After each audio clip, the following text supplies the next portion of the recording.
Jeremías capítulo 9, versículo 24, nos dice el profeta: mas alábese en esto el que se hubiere de alabar, en entenderme y conocerme. Hace un tiempo tuve la oportunidad de acceder a una iglesia bautista reformada, fuera de sus horarios de culto, que era una iglesia que en sus orígenes estaba firmemente establecida en la doctrina. Pero murió el pastor y los que vinieron después pues empezaron a introducir pequeños cambios. El órgano había sido desplazado al final de la sala de culto, y donde estaba el órgano ahora había un equipo monstruoso de mesa de mezclas y todo tipo de artilugios de sonido para dar un impacto vibrante a la adoración.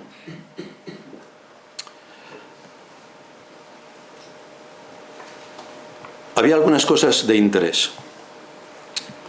Lo primero que esta escena demostraba es que el púlpito, es decir, la predicación de la verdad, estaba seriamente amenazada porque tenía una competencia importante con un segundo púlpito un poco más pequeño, pero desde donde se dirigía la alabanza. Así que el lugar central ya se tambaleaba porque había otro púlpito que es realmente el que tenía el sentido de lo que los que allí se congregaban querían obtener. Lo segundo que detecté es que esta iglesia, que era muy seria, durante muchas decenas de años, se había dejado infectar por la corriente de moda y en vez de tener cuidado del mundo y de las cosas del mundo, la iglesia quería parecerse al mundo para ganar a más. Y lo tercero es que había una invasión de personas de otras culturas que se habían incorporado a la iglesia, que provenían de un entorno medio mágico, místico, de cultos ancestrales con chamanes, y que en vez de que ellos hubieran sido evangelizados e instruidos primeramente en los caminos de Dios, habían sido más bien ellos los que habían impuesto su contexto cultural a la adoración, haciéndola sensiblera, superficial, mediocre y sobre todo pagana, alejándose por completo de los principios regulativos de la adoración que nos enseñan las Escrituras. Pero esto no nos sorprende, porque fue literalmente lo que pasó con el pueblo de Israel a través de los siglos. Si no prestas atención a la palabra de Dios, no te quepa ninguna duda que te desviarás. Un ejemplo lo tenemos en Salomón, quien erigió todo tipo de lugares altos para adorar a los dioses de las múltiples mujeres y culturas que vinieron a Israel. Y en vez de adorar al Dios tal y como Dios lo demandaba en su palabra, había todo tipo de cultos para todo tipo de ideas y todo tipo de creencias que cada cual quisiera tener en mente para adorar. Y esto es lo que ha integrado la cristiandad dentro de la Iglesia. Lamentablemente, aquellas palabras del Señor por medio del profeta cuando dijo: mi pueblo pereció porque le faltó conocimiento, es una constante. Es una constante. Así que, teniendo en cuenta el lugar que las Escrituras le asignan a la música, porque dentro de la serie sobre la doctrina de la iglesia local estamos en la sección que tiene que ver con la música, para aportar más argumentos en contra de todo lo que en nuestros días implica la música, vamos a relacionar la música con cada una de las áreas más importantes que tiene la iglesia, como casa de Dios que es. Y vamos a analizar tres asuntos. El primero, la música en el canto congregacional. El segundo, la música en relación con la predicación. Y el tercero, la música como medio de evangelización. Así que vamos a ver la música en el canto congregacional. Ya hemos visto en sermones anteriores que no es lícito el uso de todo tipo de instrumentos musicales en la adoración, en el Día del Señor, cuando la iglesia se reúne para el culto público. No es lícito cualquier tipo de instrumentos musicales. Por supuesto que el mundo puede usar todo tipo de música porque está en su casa, pero nosotros estamos en la casa de Dios y es Dios quien establece la música. Así que esto no lo podemos perder de vista. ¿Os habéis preguntado alguna vez por qué cuando vais a comprar al supermercado ¿O por qué cuando vais a un restaurante tienen distintos tipos de música? ¿Por qué? ¿Por qué hay siempre música de fondo? ¿Por qué? Esto no lo han decidido por casualidad, sino en base a estudios de conducta que les han aportado datos que avalan cómo el ser humano está condicionado por el estilo de música que escucha. Entonces eso mueve tu voluntad, la música. Si cuando vas a comprar al supermercado, y no eres un jovencito rockero, sino eres una persona normal, hay una banda de rock a través del hilo musical con sonidos estridentes, vas a salir del supermercado lo más rápidamente que puedas porque no puedes soportar ese tipo de música. Entonces la cadena de supermercados pierde ventas por la música. Ahora, si te ponen una música de estas para zombies que hay en nuestros días, pues la gente se entretiene y usa más tiempo del que debe mirando en los lineales a ver qué hay, porque la música le va acompañando y se siente a gusto. Con lo cual tú pretendías comprar 4 productos y sales en el carrito con 10. De esto se trata. De esto se trata, de que te han engañado como a un chino. Bueno, ya a los chinos no hay quien los engañe. Somos nosotros los engañados, pero te han engañado sutilmente y has caído en la trampa. ¿Qué pasa si vas a un restaurante? Pues la música es melódica, sinfónica, muy agradable, porque lo que te interesa es que tú inviertas el máximo tiempo posible, después con los otros comensales, hablando, pidiendo ahora esto, ahora lo otro, con postres así súper delicados, con chocolate, y digo chocolate porque a mí me gusta, por si nadie lo sabía. La cebolla no, y el chocolate sí. Entonces te envuelven con todo este tipo de asuntos para que te quedes y consumas más. Por lo tanto, la música infiere en todo esto. Ahora, ¿alguno de vosotros puede recordar la música de la asignatura de matemáticas? ¿Y eso? Si en todos sitios tenemos música. Las películas, bandas de música. Esta es la banda de música de la película tal. Esto es la música, los anuncios, todos tienen música. Las series de televisión, todas tienen música. Uno se acuerda por la música. Asignatura de matemáticas. ¡Pam! ¿Aquí qué ha pasado? No hay música. ¿Y esto? Pues evidentemente, queridos hermanos, la música es la enemiga del conocimiento. Por eso no hay música en la asignatura de matemáticas, ni en la de física, ni en la de química, ni en las asignaturas que tienen que ver con ciencias, con la ciencia verdadera, no con la falsa ciencia que también abunda.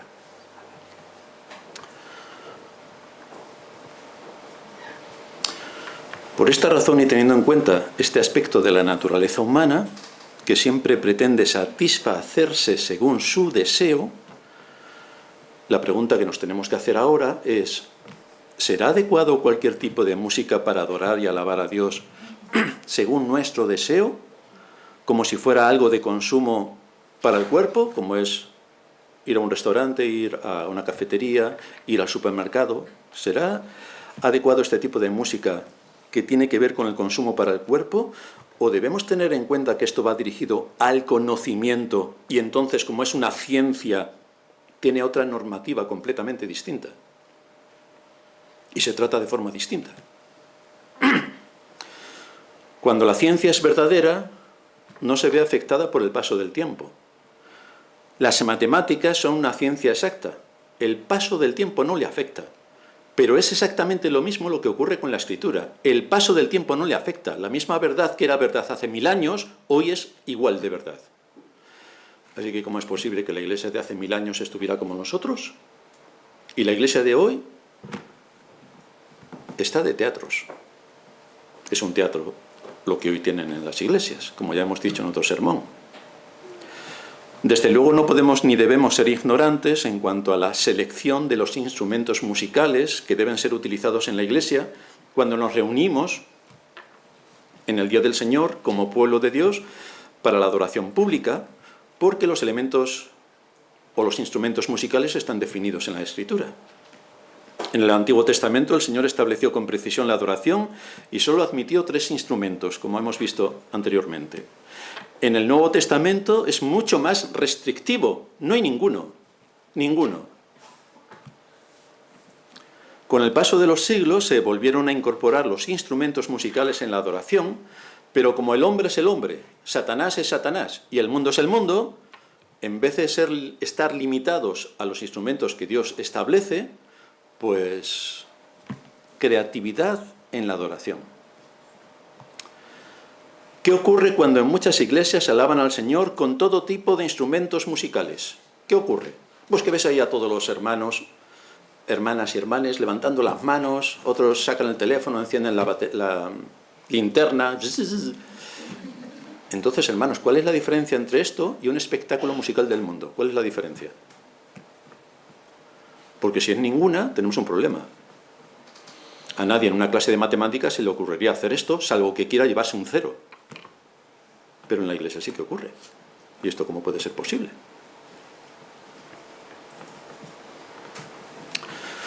Los fariseos demudaban sus rostros y hacían ostentación de su piedad poniéndose a orar en las esquinas, para que todos lo vieran.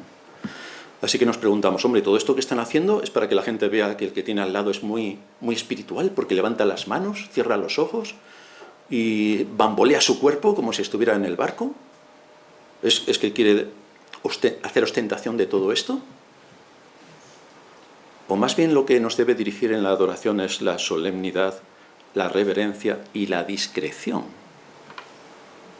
Pablo dice, cuando las mujeres vengan a la iglesia, que no vengan con vestidos costosos ni peinados ostentosos. Es decir, que no hagan exhibición de lo que son, que vengan con modestia. ¿Y dónde está la modestia, hermano, en esto de levantar las manos, dar aplausos, medio saltar? ¿Dónde está la modestia y la discreción? Porque lo único que hay es exhibición, pero no discreción.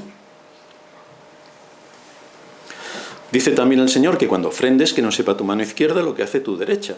Cuando hagas ayuno, no vayas por la calle diciendo, ¡ay, qué mal estoy, que no he dormido en toda la noche porque estoy ayunando! No, dice el Señor, te lavas la cara, te pones como estás cualquier otro día y sales como si no hubiera pasado nada, porque el propósito no es que a los demás les des la sensación de que eres muy piadoso. Esto es un asunto entre tú y Dios, no de que todos los demás vean, ¡ay, pobrecito, que ha estado ayunando! Pero en estos cultos parece que todos quieren llamar la atención sobre lo que son. ¡Qué apasionado soy! Que levanto las manos 7 veces más que el que tengo al lado y encima me muevo mejor que la que tengo delante. Pero esto es ostentación. ¿A qué estamos llamados cuando nos reunimos a adorar a Dios? Todo es para llamar la atención, lo cual demuestra la falsedad que encuentran estas apariencias, que solo provocan que el culto que supuestamente están celebrando sea completamente falso.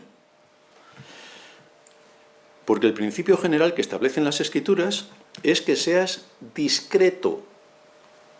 Por eso el culto y la palabra adorar significa inclinarse o postrarse reverente y solemnemente, con discreción.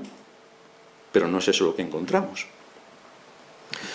Por esta razón debemos tener bastante cuidado, porque cuando cantamos no lo hacemos para estimular nuestra naturaleza humana con sus deseos, sino para que, siendo conscientes de la verdad que estamos entonando, seamos dirigidos para alabar a Dios con las palabras que los himnos contienen. Son las palabras las que adoran a Dios, no es la música. Es lo que yo emito por mi garganta cuando reconozco todo lo que Dios nos ha dado en la salvación. Murió Jesús, hemos cantado ahora mismo, murió Jesús, mi Salvador, ¿quién me condenará?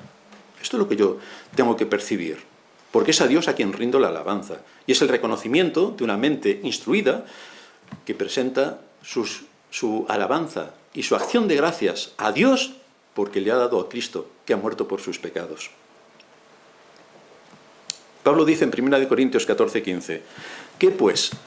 Oraré con el espíritu, pero oraré también con el entendimiento. Cantaré con el espíritu, pero cantaré también con el entendimiento. No necesito la música, necesito la letra. Esto es lo que está diciendo. Necesito la letra. Cantar con entendimiento requiere que la letra sea claramente entendible y que proclame la verdad de la doctrina bíblica que creemos y confesamos, donde la congregación eleva sus alabanzas comprendiendo el sentido de las palabras y a la vez también es consciente de a quién está alabando. no a nosotros mismos, alabamos a Dios. Todo debe estar centrado, y ahí tenemos que hacer el esfuerzo de centrarlo en la adoración a Dios. Las emociones, en este caso, no digo los sentimientos, sino las emociones deben estar presentes, pero dominadas por la razón, porque hay himnos muy emotivos. Por supuesto que nos afectan los himnos. El último que hemos cantado, si lo pensamos a fondo, nos ponemos a llorar. Claro que afectan las emociones, pero deben ocupar su lugar, por debajo de la razón. Porque comprendo, entonces le doy a Dios el tributo debido a su nombre. No podemos venir a la adoración para satisfacernos a nosotros mismos con una música que nos estimula, porque entonces estamos siendo engañados por la música, que nos está estimulando, pero no por la letra.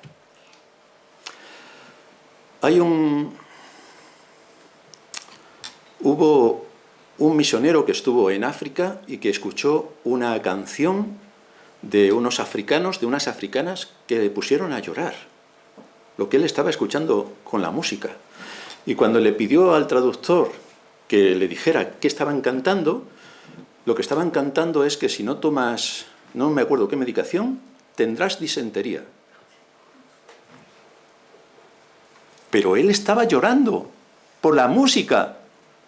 Esto lo que nos muestra es de qué manera por la música se pueden manipular las emociones y uno estar ¡guau! Y tienes disentería. Pues si no entiendes la letra, imagínate. Creo que si no hierves el agua tendrás disentería o algo así. Pero la disentería estaba. O sea, es que no tenía nada que ver con un himno de alabanza a Dios. Si Dios ha establecido un tipo de música en la adoración, aquellos que se llaman cristianos,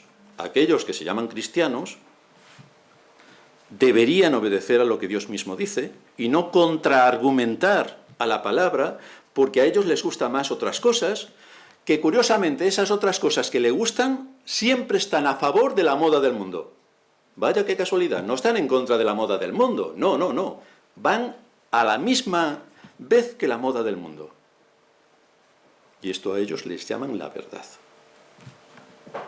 Y la evidencia de la colosal ignorancia en la que está sumida la cristiandad y su ceguera para no obedecer a Dios, se demuestra en que se exponen doctrinas como estas, que las argumentamos con peso, y la cristiandad no asume los argumentos ni los criterios lógicos que se aportan, sino que se mantienen en sus pensamientos ideológicos. No atienden con la lógica bíblica, sino con su ideología personal, con lo cual, pues seguirán engañados toda su vida. En la Gran Comisión encontramos cosas específicas que la Iglesia no debe olvidar. El texto que leíamos en Mateo 28 nos lo explica. Versículo 18, Jesús se acercó y les habló diciendo: «Toda potestad me es dada en los cielos y en la tierra. Por tanto, id y haced discípulos a todas las naciones, bautizándolos en el nombre del Padre y del Hijo y del Espíritu Santo, enseñándoles que guarden todas las cosas que os he mandado, y aquí yo estoy con vosotros todos los días hasta el fin del mundo». Estas palabras están dirigidas por el Señor a los 11 en primer lugar, pero se hacen extensivas a la Iglesia de todos los tiempos. Esto también es para nosotros. El Señor les da autoridad para que vayan a predicar, bautizar y hacer discípulos de entre todas las naciones. Aquí no se escapa ninguna, porque el Evangelio tiene un mensaje universal. Es para todos los hombres, pueblos, naciones y lenguas. Dios llama de entre todos a su pueblo. Y les encomienda que deberían también enseñarles, fijaos, a obedecer todo lo que Él les había mandado. O sea que esto es una orden. Esta última frase nos obliga a no dejar nada fuera ni añadir nada de lo que Cristo ordenó. Porque la regla que Él ha establecido no es que deberían practicar todo lo que cada uno se le ocurra, dependiendo de su cultura, dependiendo de la época, No, ni depende de la cultura ni de la época. Dios ha establecido por medio de Cristo una ordenanza para la Iglesia, y la Iglesia es exactamente lo que tiene que hacer. La Iglesia debe enseñar todo lo que Cristo ha ordenado, todo. Los instrumentos ensordecedores de la Iglesia actual levantar las manos haciendo la ola y moverse al son de la música, todo esto no está incluido. Por lo tanto, hay un problema, porque Cristo envió a sus apóstoles a predicar, no a tocar la guitarra, y no a introducir la música en la iglesia. A eso no los mandó, solo a predicar. Si el bautismo nos liga a Cristo, esto implica que debemos obedecerle guardando todas las cosas que Él mandó, sin quitar nada y sin añadir absolutamente nada. Este texto es claro en cuanto a su enseñanza, pero la cristiandad muestra su indisposición total para no someterse a Él, como ya hicieron durante toda su vida los israelitas. Igual, estamos igual. En segundo lugar, vamos a ver la música y la predicación. Lo curioso es que en las Escrituras no encontramos ningún mandato ni ninguna indicación en la que se le dé a la música un lugar similar a la predicación. Nada, cero. Así que sí que nos sorprende que la iglesia de hoy todo sea música, cuando la Escritura dice que no, para variar. La música está en un plano muy inferior. De hecho, en los dones que Dios ha dado a su iglesia, para que fuera edificada, la música no forma parte de ninguno. Ya leímos la semana pasada algunos textos. No forma parte de ninguno. Por esta razón tenemos una muy mala noticia para la cristiandad. Y es que la música no es el medio que la sabiduría de Dios estableció para salvar a los pecadores. La música no es el medio que la sabiduría de Dios estableció para salvar a los pecadores, sino que es a través de la proclamación de las verdades eternas de Dios, expresadas en las Sagradas Escrituras y expuestas en la predicación durante el culto de adoración, la que cumple este propósito, la predicación, no la música. Por eso tenemos que volver a afirmar una vez más que es el papel central de la adoración lo que constituye la predicación, no la música, no la multitud de instrumentos musicales, ¿no? Esto es lo que enseña continuamente la palabra de Dios. Por tanto, si el que se llama pueblo de Dios hace lo contrario, literalmente lo contrario, nos entran serias dudas de que sean lo que dicen ser, porque su misma conducta les delata. Dice el Señor, el texto que leíamos antes en Isaías, en cuanto al verdadero matiz de los adoradores. Este pueblo de labios me honra, pero su corazón está lejos de mí. En vano me rinden culto, en vano me rinden culto. Porque no están rindiendo el culto en espíritu y en verdad como la Escritura señala. Así que es un culto vano. Sin embargo, la iglesia de nuestros días ha sido seducida por la cultura posmoderna para andar en el camino del sensacionalismo y el emocionalismo. Y aquí en el ismo se queda todo. No vienen a la casa de Dios a adorarle a Él, sino a satisfacerse a uno mismo. Porque hay muchas actividades que en el culto público se pueden hacer y entonces salen supuestamente llenos de Satanás, pero de la palabra del Señor no. Esto en términos bíblicos hace que lo que debería ser una iglesia se convierta literalmente en una sinagoga de Satanás. A esto es a lo que la Escritura se refiere cuando habla de sinagoga de Satanás. Todos se reúnen para adorar a Dios, pero se adoran a sí mismos. Pues esto es una sinagoga de Satanás, no es una iglesia. Las implicaciones de esta perversión de la verdad hace que quede marginada la predicación, completamente marginada, que es el medio establecido por Dios para darnos los argumentos que precisamos a fin de que entendamos las razones que nos deben llevar a la obediencia, las razones para adorar a Dios en espíritu y en verdad, las razones que tenemos para saber cómo Dios ha llevado a cabo la salvación y que nosotros formamos parte de ella. Tal y como ocurriera con el pueblo de Israel, cuando se deja la palabra de Dios a un lado y se admite la cultura y el deseo del corazón, que requiere ser satisfecho según la carne, Dios queda marginado por completo, queda rechazado, destronado, y es el hombre y sus deseos quienes ocupan el lugar que solamente le corresponde a Dios. Dios dice, yo soy un Dios celoso. Pues aquí llega la Iglesia y acaba con todo lo que Dios es, introduciendo en el culto todo lo que Dios prohíbe. Pero ahí está. Esto es una profanación de lo sagrado y sus consecuencias son letales. Letales. Pues en esto está ocupada la cristiandad, en la religión del buenismo. Y aquí se acabó todo, chicos. Todos somos tan buenos, fantásticos y superhéroes. De ahí que las iglesias presenten numerosas actividades para cubrir el aspecto más importante que tienen, que sería predica la palabra, instruye al pueblo de Dios, moldea sus conciencias de acuerdo a la palabra, que tengan temor de Dios en sus corazones y que anden debajo y bajo su voluntad. Pero como no se predica la palabra, hay multitud de actividades, sin número, donde hay conciertos, obras de teatro, música orquestal, invitaciones a distintas instituciones sociales para que en el Día del Señor expongan sus progresos a lo largo y ancho del mundo, organizar una ONG en la iglesia, organizar cursillos para aprender inglés y así hablamos de la Biblia a ver si alguien se convierte con los cursillos de inglés. Organizamos encuentros de fútbol porque así todos que van a jugar al fútbol, que también habrá impíos, ven qué bien jugamos al fútbol. Como si esto fuera así de fácil. Organizamos encuentros entre mujeres para que así las mujeres aprendiendo a cocinar y entonces también puedan escuchar el Evangelio. Vendemos bocadillos a la entrada de la iglesia. Queridos hermanos, esto parece que hemos ido a Pudefua, que hay todo tipo de mercado fuera para comprar lo que queramos. Pero a esto se refería el Señor cuando se dirigió al templo y azotó a los mercaderes que estaban allí haciendo absolutamente de todo. Pero la iglesia no es eso.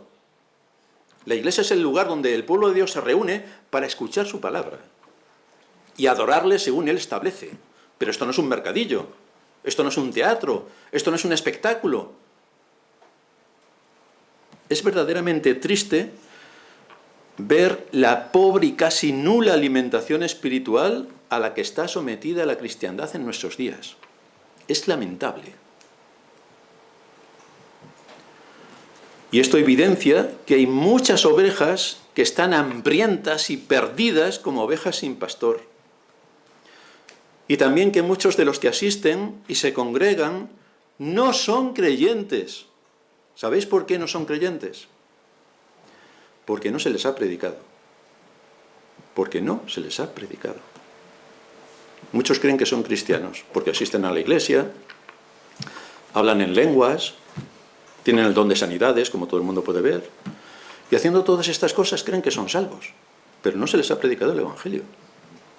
No saben la profundidad de lo que supuso que el Dios eterno viniera a este mundo, en la segunda persona de la Trinidad, para morir por los pecadores.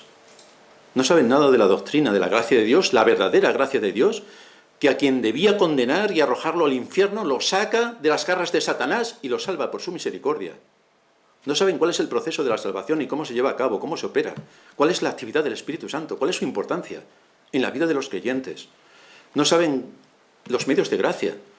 Por supuesto no saben lo que es arrepentirse porque no conocen la ley y sin conocimiento de la ley no hay convicción de pecado, no pueden arrepentirse en la vida de nada de lo que hagan, salvo si culturalmente está mal visto, eso sí. Pero si según la Biblia lo dice, eso no saben. No han sido enseñados, no han sido aleccionados, no han sido dirigidos, no han sido pastoreados. Y estos hombres que están dirigiendo a las iglesias los están enviando directamente al infierno. Esa es la triste situación de la cristiandad en nuestros días. No nos debe sorprender el que encontremos una ignorancia tan mayúscula en el entendimiento que muchos tienen de Dios. Y como hay tal nivel de ignorancia, pues normal que haya cultos profanos, porque no saben a qué Dios adoran, no lo saben. Si no hay predicación de la palabra, no hay convicción de pecado. Y si no hay convicción de pecado, no hay arrepentimiento. Y si no hay arrepentimiento, no hay perdón. Y sin perdón, no hay salvación. Y muchos de los que en este día se ponen en sus púlpitos, pupitres o salas de teatro, no hablan de esto, hablan del entretenimiento y de lo emotivo que es todo. Y envían a los oyentes a la perdición. Por eso nos recuerda la Escritura: alábese en esto el que se hubiere de alabar, en entenderme y conocerme. No dice en entretenerte y divertirte, no, en entenderme y conocerme. Y tú puedes entender a Dios y conocer a Dios mediante un estudio riguroso de la palabra. Que los que nos subimos aquí al púlpito a predicar somos bastante cuidadosos en mantener el rigor que la palabra exige para que el pueblo de Dios se alimente. Es indudable que el camino de ignorar la predicación bíblica promueve resultados desastrosos. Por eso es urgente la primacía de la predicación. Por eso necesitamos que la predicación en la cristiandad sea restaurada, para que podamos tener iglesias sanas y fuertes que crezcan establecidas firmemente en las verdades eternas de la palabra de Dios, no en los deseos emocionales del corazón, sino en la palabra.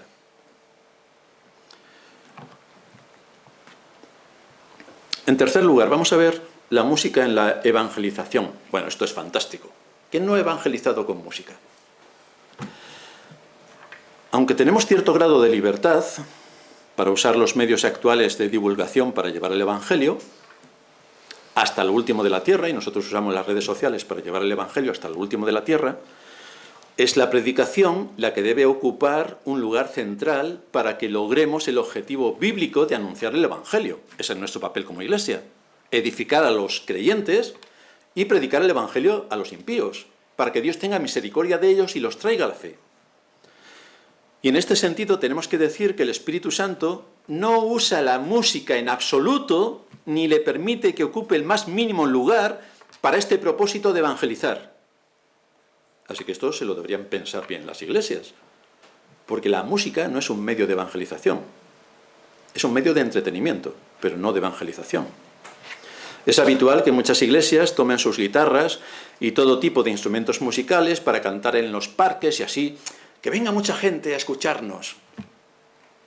Pero si no predican la palabra, tienes allí a zombies escuchándote, porque lo que interesa es que entiendan la palabra, porque es el medio que utiliza el Espíritu Santo para llamar a los pecadores, pero el Espíritu Santo no usa la música, y menos la zombie de nuestros días, que también se adapta a los movimientos supuestamente evangélicos para hacer allí una mezcla de todo tipo que no vale absolutamente para nada, salvo para entretener.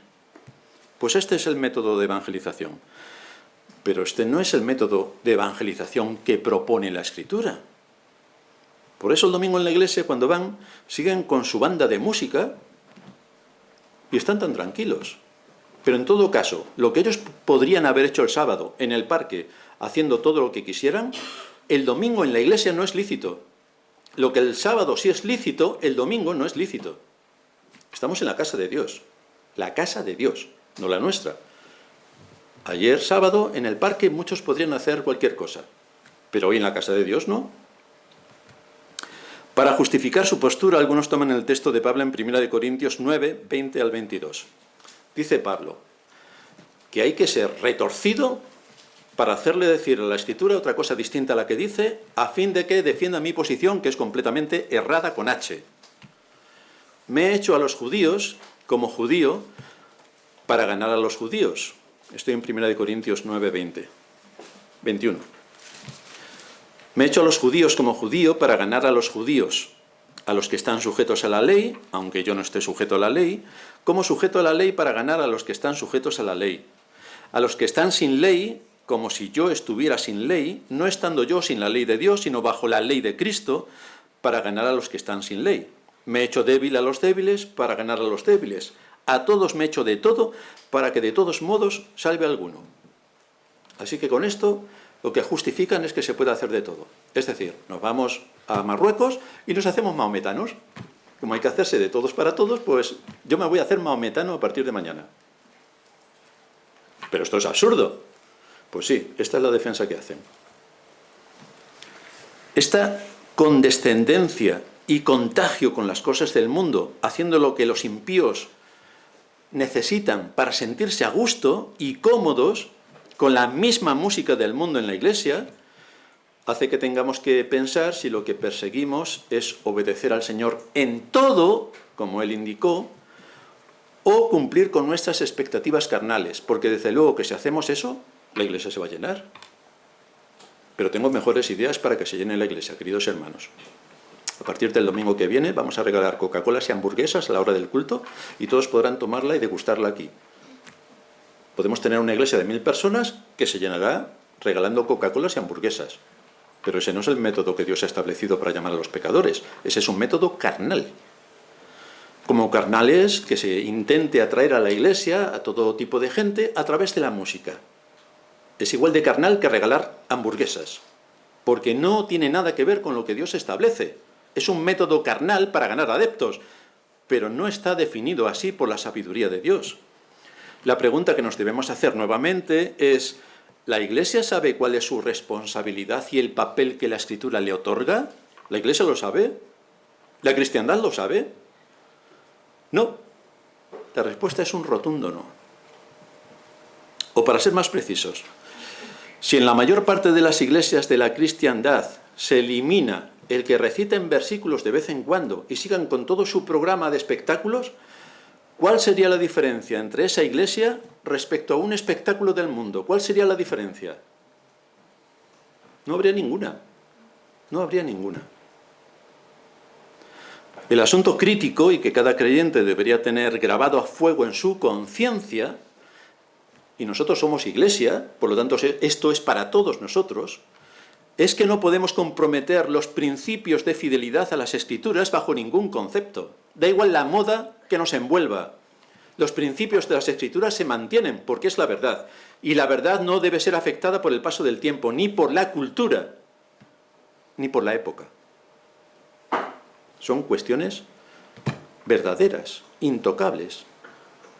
Todos los miembros de la Iglesia debemos ser firmes en este propósito. Es algo que forma parte de nuestro ADN como Iglesia.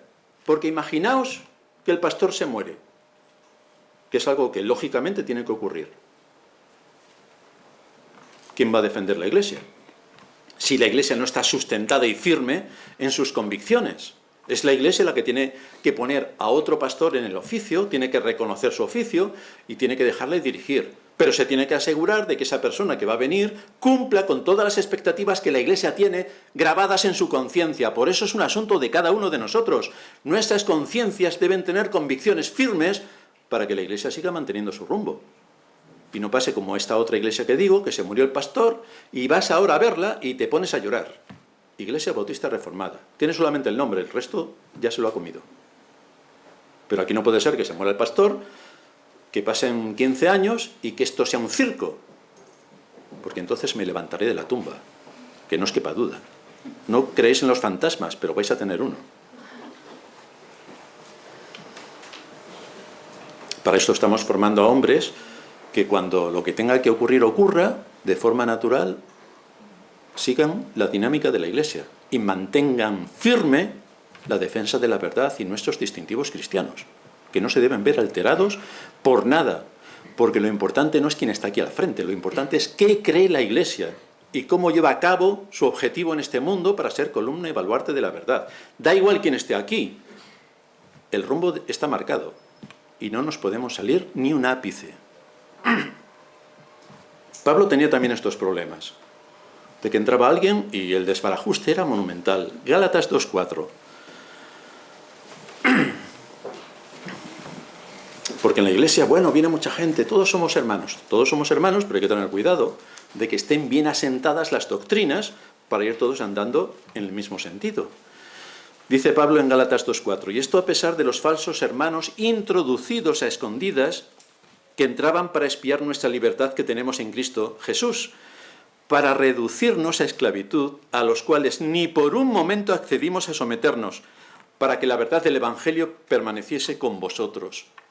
Así que no importa, ¿quiénes van a venir? No, quienes van a venir tienen que tener clarísimamente claro en su mente que la Iglesia tiene un rumbo, que le marcan las Escrituras. No es un rumbo que al pastor se le ha ocurrido, no. Es el rumbo que todas las iglesias reformadas, con nuestra confesión de fe en la mano, a lo largo de toda la historia, creemos y confesamos. Y da igual que estés aquí que en alguna otra iglesia reformada. El culto es el mismo, la adoración es la misma, la solemnidad es la misma, la reverencia es la misma. Los himnos en otros idiomas son los mismos. Esto es lo que tiene que seguir perdurando a lo largo del tiempo. Que ser columna y baluarte de la verdad no es una opción, es nuestro cometido. La verdad del Evangelio, dice Pablo aquí, es lo que Pablo estaba defendiendo de las corrientes que pretendían eliminar la predicación. Vaya qué casualidad. Es que si te cargas la predicación, te cargas la iglesia. Pablo no quiso seguir la corriente de moda que invadía su época. El asunto entonces es por qué la iglesia de hoy se deja arrastrar de esta manera tan vil. Y el mensaje para nosotros, como iglesia, es que no podemos comprometer la adoración a Dios establecida en su palabra, dejándonos arrastrar por las modas sociales que invaden en cada época la cultura y la iglesia. Por esa razón precisamos que aquellos que vayan a ser miembros tengan sólidamente atada a su conciencia la confesión de fe, porque no queremos ser ignorantes, sino entendidos en cuál sea la buena voluntad de Dios, agradable y perfecta. Y esto todos lo tenemos que tener claro, porque son nuestros distintivos cristianos. Con ellos argumentamos en nuestra conciencia para adorar a Dios como Él manda. Y también para cumplir nuestro papel en el mundo donde nos ha puesto, tenemos que tener estas cosas claras. Porque si no nos invaden, y dentro de 20 años, esto no es una iglesia, es otra sinagoga de Satanás. Otra.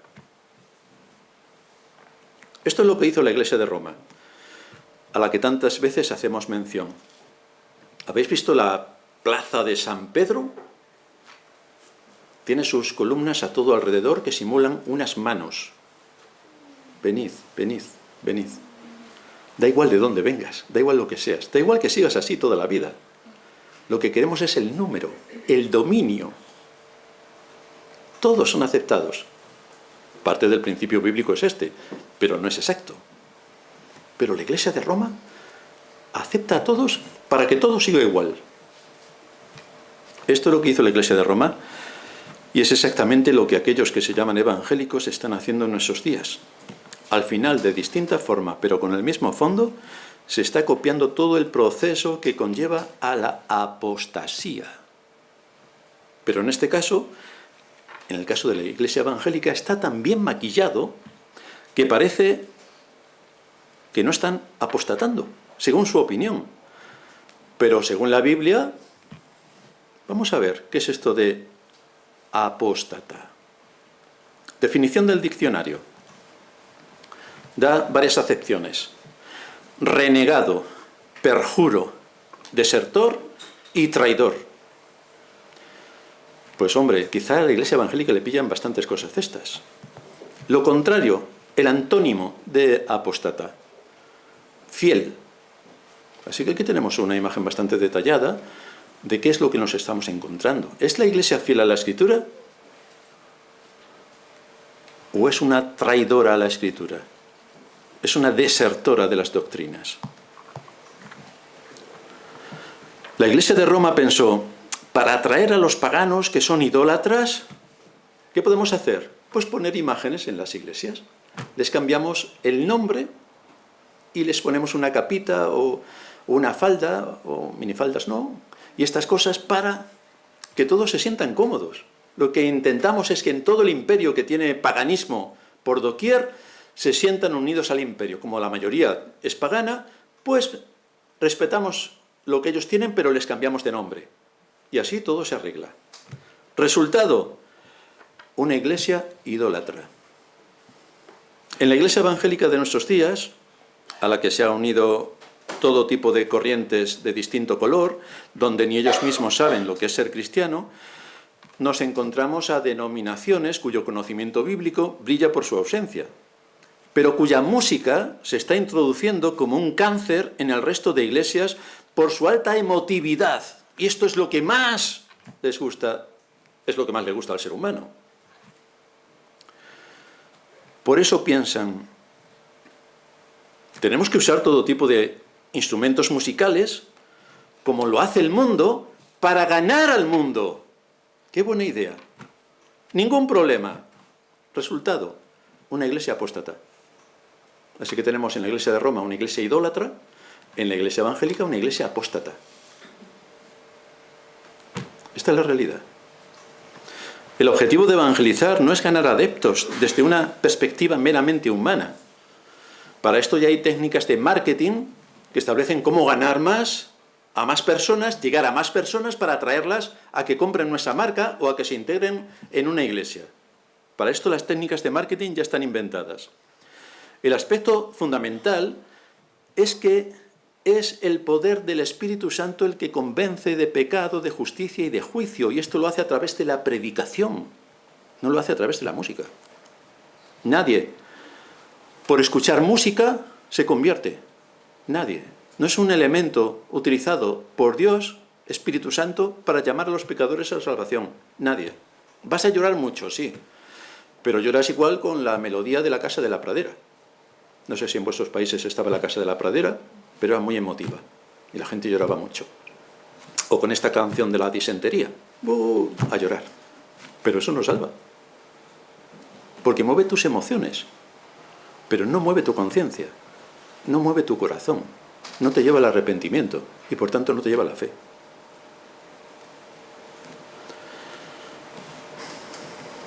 No somos nosotros, por medio de instrumentos musicales, los que tenemos que convencer al mundo según la sabiduría del mundo. No. Es Dios quien salva usando su palabra predicada, que es la que toma el Espíritu Santo y la aplica al corazón. Eso es lo que hace el Espíritu Santo. Solo Él. Y siempre, siempre a través de la palabra predicada. Siempre. O la palabra leída. Pero siempre es a través de la palabra. No queremos que las personas se sientan muy emocionadas con la música, sino que al ser predicada la palabra de verdad, como hizo Pablo, haya muchas lidias a las que Dios abra su oído y su corazón para llevarlas a la conversión. Esto es lo que hace la palabra. Pablo no estaba allí tocando la batería, la guitarra, el bajo, la flauta y el tamboril. No, Pablo estaba predicando la palabra. ¿Qué pasó con Lidia? Que escuchó la palabra. Y el Señor la llamó. Y es así como Dios actúa. Siempre, siempre. A esta obra secreta que hace el Espíritu Santo en el corazón, la llama el apóstol Pedro, renacer. Esto no depende de nosotros. Depende del Espíritu Santo que toma la palabra y la aplica. Siendo renacidos, dice Pedro en su primera carta, capítulo 1, versículo 23, siendo renacidos no de simiente corruptible, sino de incorruptible, por la palabra de Dios que vive y permanece para siempre. No dice por la música emotiva que todos van a escuchar y van a bailar. No, por la palabra predicada. La palabra. Sin la predicación de la palabra no hay conversión. La música no convierte. Así que por mucho que canten, por mucho que digan que están evangelizando con sus guitarras, si han sustituido la predicación, su trabajo es como címbalo que retiñe. No vale para nada. ¿A qué conclusión nos lleva esto? Pues nosotros que somos una iglesia debemos tener mucho cuidado con lo que somos. Debemos hacer una defensa argumentada cuando se den las circunstancias para decir cuál es la razón por la que nuestra iglesia no tiene todo tipo de instrumentos musicales como tienen los paganos. Tenemos argumentos que los estamos exponiendo en los últimos cultos. Dios debe ser adorado de acuerdo a la santidad de su ser. No estamos hablando con cualquiera, estamos hablando con el Dios eterno que hizo los cielos y la tierra, y esto requiere solemnidad por nuestra parte. Ayer fue el día 12 de octubre, Día de la Hispanidad, descubrimiento de América. Hubo un acto donde estaban los reyes. Pues había solemnidad en el acto. Todos iban vestidos protocolariamente para la ocasión. El rey recibió el honor que tiene por ser el rey de España. Y aquí estamos hablando del rey de los cielos. ¿No debe mostrar nuestro corazón, nuestra actitud y nuestra conducta la solemnidad y la reverencia que el Dios eterno debe recibir en este su día? Finalmente debemos recordar que la música no puede quitarle el lugar de preeminencia que tiene la predicación. La cristiandad no debería querer ganar a los incrédulos con conciertos musicales, porque la emoción por sí misma hará que en esos momentos se integren en una iglesia. Pero cuando pase la emoción, saldrán con la misma rapidez que han entrado. O bien que entren en una iglesia, sinagoga de Satanás, en la que estarán toda su vida y no se habrán enterado que son incrédulos hasta que les llame la muerte. Que de eso también hay legión. Solo con la predicación de la palabra tenemos la seguridad de que los pecadores pueden venir al conocimiento de la verdad. Solo por medio de la palabra predicada nosotros conocemos nuestros pecados, porque nos muestra la ley y nos lleva al arrepentimiento. Solo con la palabra predicada. Esta es la enseñanza que encontramos en la Escritura, y ese exactamente es el camino por el que cada verdadera iglesia debe andar. Nosotros debemos andar por ese camino. Nosotros, todos somos responsables, como miembros de la iglesia, de mantener la unidad en el espíritu de la paz, pero con la verdad dirigiendo nuestras acciones. No nos debe preocupar que hoy esté de moda todo lo contrario en las iglesias, que se hacen llamar cristianas, porque también vemos a muchos que se hacen llamar elle.